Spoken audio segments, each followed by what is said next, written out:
Eto na ang bagong recipe ng kalamay mais. Yes guys, hindi ito maha, kundi creamy kalamay mais. Another version natin ito, kaya subukan nyo na. So, madali lang ito gawin at konting ingredients lang ang kailangan natin. So, 2 cans ng 400 ml na coconut milk. Ilagay nyo sa malaking wok. Tapos, samahan nyo ng 2 cans ng cream corn. At 1 lata ng condensed milk. So, pwede nyo i-adjust ang inyong condensed milk. Pwede nyo gamitin 3/4 lang ng can. Or gusto nyo 1/2. Pero sa recipe nito, kahit 1 can yan guys, hindi naman masyadong matamis. Kasi marami naman yung mga ingredients natin. Pagkahalong mabuti, ilagay na natin ang ating glutinous rice flour. So, inunti-unti ko lang ang paglalagay nito para mas madali natin ma-mix dito sa ating mga ingredients. At kapag nalagay nyo na lahat yan, make sure na haluin nyo hanggang sa mag-combine ng mga ingredients.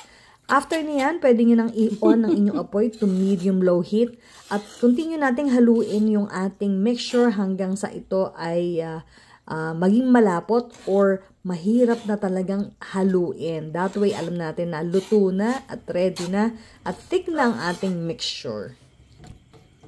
Ang mahirap lang sa recipe na ito ay ang paghahalo. That's it. Hindi nyo lang titigilan na paghalo kasi maninikit siya sa ilalim.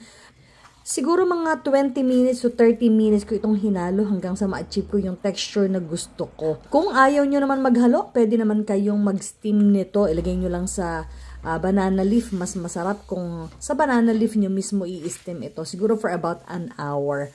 Pero sinubukan nating haluin ang ating mixture today dahil yung isang version natin ng kalamay mais ay in-steam lang din naman natin. So ganito yung texture na hinahanap natin bago natin ilipat sa pan. O gusto nyo pang haluin pa yan, more na halo pa, mas makunat pa, much better. So ang ginawa ko dito, in-transfer ko lang siya sa isang ceramic pan na merong banana leaf. That way, syempre, iba yung aroma niyan dahil mainit-init pa, inilagay na natin sa banana leaf. Bali, pinatag ko lang siya ng spatula para maging flat ang ating mixture.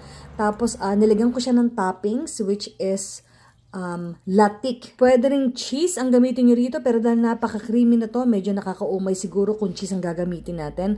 Kung magbabalance naman ang taste niya, kung latik ang gagamitin ninyo. So, paano gumawa ng latik? Madali lang naman guys. Sa isang pan, magpakulo ka lang ng coconut cream. Kung gusto nyo ng ganyan klase ng latik, yung makapal, coconut cream ang gamitin niyo. Pakuluin nyo hanggang sa ito ay matuyo at lumabas ang mantika at maging ganyan na yung texture niya. Kung gusto mo ng detalyadong paggawa ng latik with step-by-step procedure at mga tips, ilalagay ko yung link ng paggawa nito dito sa comment section or sa post description. So, madali lang naman gawin ang kalamay mais na to. So, itry nyo na. Thank you for watching!